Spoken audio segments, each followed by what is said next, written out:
आज मैंने उठ के ये फैसला किया था कि आज मैं ज़रूर ब्लॉग बनाऊंगा, छोटा सा ब्लॉग बनाऊंगा लेकिन बनाऊंगा ज़रूर। वेलकम करते हैं आपको बहुत बहुत बहुत बहुत अरसे बाद एक नए ब्लॉग में कि मैं कभी इस्लामाबाद और कभी पेशावर, कभी इस्लामाबाद और कभी पेशावर। तो इस सिलसिले में जो है मुझे टाइम ही नहीं मिला कि मैं आ जाऊँ और कोई ब्लॉग बना। ये देखिए पिंपल भी निकल आया है मेरे चेहरे पे। एक प्ले की रिहर्सल थी। हेलो जी, वेलकम करते हैं आपको बहुत बहुत बहुत बहुत अरसे बाद एक नए ब्लॉग में। और आप लोग भी सोच रहे होंगे कि यार ये आमिर कहाँ पे गायब हुआ है, ना कोई ब्लॉग बना रहा है, ना कोई वीडियो बना रहा है, ना कुछ भाई।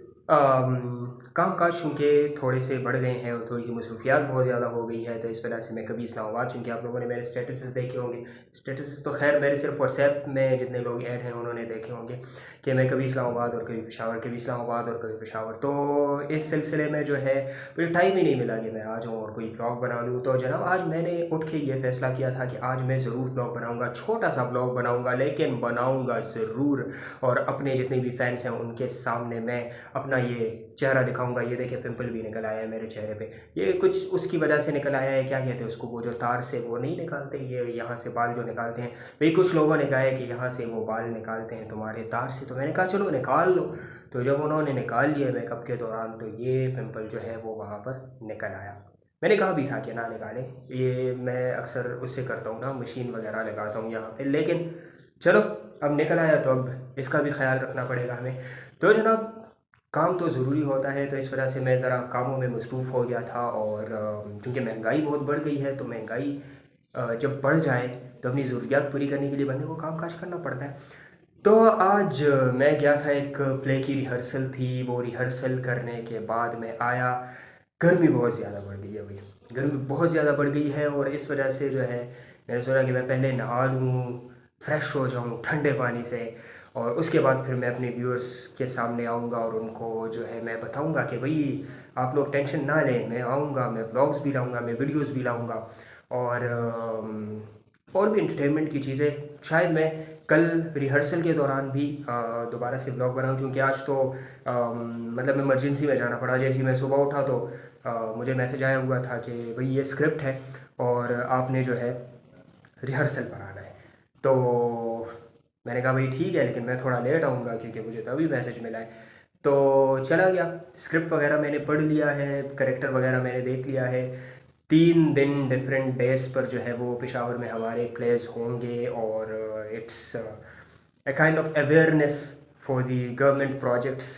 तो वो प्लेस होंगे, उसकी रिहर्सल कल भी है, फिर परसों जो है वो हम लोग उसको परफॉर्म करेंगे। तो जनाब ये कुछ मेरी मसरूफियात थी। आप लोगों ने टिकटॉक पे भी देखा होगा, टिकटॉक पे मुख्तलिफ़ किस्म की शूट्स मेरे अपलोड हो रहे हैं, मुख्तलिफ़ लुक्स में अपलोड हो रहे हैं। तो ये भी क्या कहते हैं, एक चेंज होना चाहिए। आते वक्त मैंने एक चीज़ नोट की, मैंने सोचा कि इस पर ज़रूर बात करेंगे। एक सिस्टम होता है ना एक मुल्क का, मतलब जगह जगह ट्रक खड़े हुए थे और वहाँ पे लिखा हुआ था सरकारी आटा 1950 रुपये, ठीक है। उससे पहले हम लोगों ने आटा ख़रीदा था जो आम दुकानों में होता है, तो वो तकरीबन हम लोगों ने ख़रीदा था 2200 से 3000 इसमें मिल जाता है। अब जनाब ये क्या तुक बनती है कि जगह जगह ट्रक खड़े हो, सरकारी आटा जो है सरकारी रेट पर आटा दस्तियाब है, तो मतलब कि और जगहों पे जो रेट्स हमें मिल रहे हैं वो सरकारी नहीं है, यानी कि लोगों के अपने बनाए हुए रेट्स हैं। तो ये मुझे एक बहुत ही अजीब सा फील हुआ। मैं सोचा आप लोगों के साथ भी शेयर करूं, क्या ऐसा होना चाहिए कि नहीं होना चाहिए, या फिर अगर कोई और दुनिया के मुख्तलिफ ममालिक से मुझे देख रहे हो इस वक्त तो वो भी मुझे बताए कि आया वहाँ पे भी इसी तरह होता है, सरकारी रेट और प्राइवेट रेट के क्या सीन होता है, मतलब अशिया खुर्दनोश का। तो ये मुझे ज़रा अजीब सा लगा कि यार अगर रेट होना चाहिए तो रेट तो एक होना चाहिए ना। तो फिर ये क्या तुक बनती है कि यह ट्रक जो खड़े हैं तो ये सरकारी आटा जो है वो देंगे, और बाकी जो दुकान है वो प्राइवेट रेट पर आटा देंगे, ये क्या तुक बनती है। तो चलो मैंने सोचा ये भी आप लोगों के साथ शेयर करूं। लेकिन मेन जो मेरा मकसद था वो ये था कि आज मैं लाइव आ जाऊँ, लाइव नहीं सॉरी लाइव पे भी ज़ुबान अटक गई है क्योंकि कल भी मैं लाइव था रेडियो से, कल भी मैं लाइव हूँगा रेडियो से। और उसके बाद जो है वो क्या कहते हैं प्ले की रिहर्सल होगी और परसों फिर हमारी परफॉर्मेंस होगी। तो मैंने सोचा कि आज मैं ज़रूर एक ब्लॉग बनाऊंगा और उसमें मैं आप लोगों को बताऊंगा कि भाई मेरे थोड़ी सी मसरूफियात ज़्यादा हो गए हैं, जिसकी वजह से जो है मैं बहुत कम आ रहा हूँ, बहुत कम नहीं बल्कि आ ही नहीं रहा हूँ काफ़ी अरसे से। तो आऊँगा, व्लॉग्स भी बनाऊंगा और मुख्तलिफ वीडियोस भी बनाऊंगा। कुछ नए प्रोग्राम्स मेरे माइंड में है कि मैं कर लूँ, लेकिन बस टाइम की वजह से जो है वो नहीं कर पा रहा। लेकिन आज से मैंने ये सोचा हुआ है कि मैं जिधर भी जाऊँगा वहाँ पे मैं थोड़ी सी छोटी सी वीडियो 2 मिनट की, 3 मिनट की, 4 मिनट की, लेकिन बनाऊँगा ज़रूर, कुछ ना कुछ ज़रूर बना के आप लोगों को दिखाऊँगा कि भाई हमारी डेली लाइफ की क्या मसरूफियात होती है, क्या रूटीन होती है, और ये पिंपल्स वगैरह कैसे निकलते हैं, ये सारी चीज़ें मैं आपको बताऊँगा। तो हो सकता है मुख्तलिफ लोगों ने मुझे कहा कि हो सकता है ये मेकअप वगैरह की वजह से हो, चूँकि मेकअप भी होता है भाई।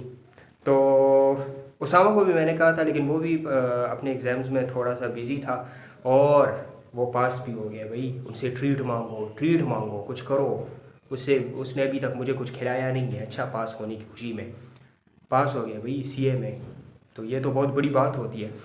तो वो भी करेंगे। अच्छा, कल मैंने सोचा था कि कल मैं लाइव आता हूँ ना, तो कल मैं लाइव आया था फेसबुक से। ये सुने ज़रा, लाइव में आ गया हूँ, साउंड कार्ड काम नहीं कर रहा था, और मैं आधे घंटे से लगा लगा लगा लगा। आखिर में मेरे एक दोस्त अली ने मैसेज किया कि भाई तुम्हारी आवाज़ नहीं आ रही है, किसके साथ लगे हुए हो। जब मैंने चेक किया तो वाकई में आवाज़ नहीं आ रही थी, तो फिर वो वीडियो मैंने डिलीट कर लिया। तो फिर मैंने सोचा कि चलो ठीक है, मैं एक व्लॉग के ज़रिए अपने जितनी भी ऑडियंस है उनको मैं बता दूंगा कि भाई ऐसा है कि मेरे काम काज थोड़े से बढ़ गए हैं, ठीक है, थोड़ी सी रिहर्सल्स वगैरह है, तो वो उस पर कंसंट्रेट बहुत ज़्यादा ज़रूरी होता है, क्योंकि आपने अपना आप भूल कर जो है वो आपने वो करेक्टर निभाना होता है जो कि आपको दिया जाता है। और फिर लाइव थिएटर में तो ऐसा होता है कि लाइव थिएटर में तो आपने बिल्कुल मतलब सब कुछ भूल कर उस करेक्टर को, वो लाइंस जो है वो आपने घोल के पीनी होती है।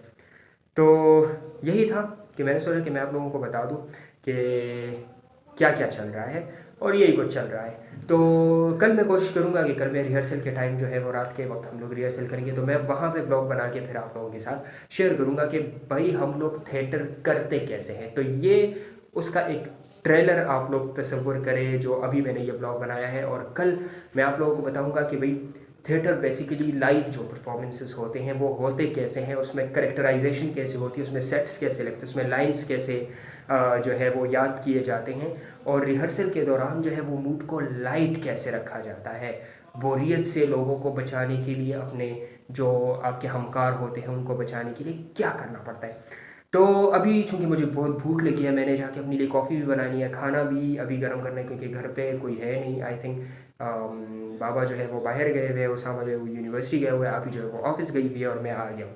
ठीक है, तो अभी मैं अपने लिए कुछ खाने वाने का बंदोबस्त करता हूँ, और आप लोगों से मिलता हूँ इंशाल्लाह कल रिहर्सल पे। तब तक के लिए गुड बाय।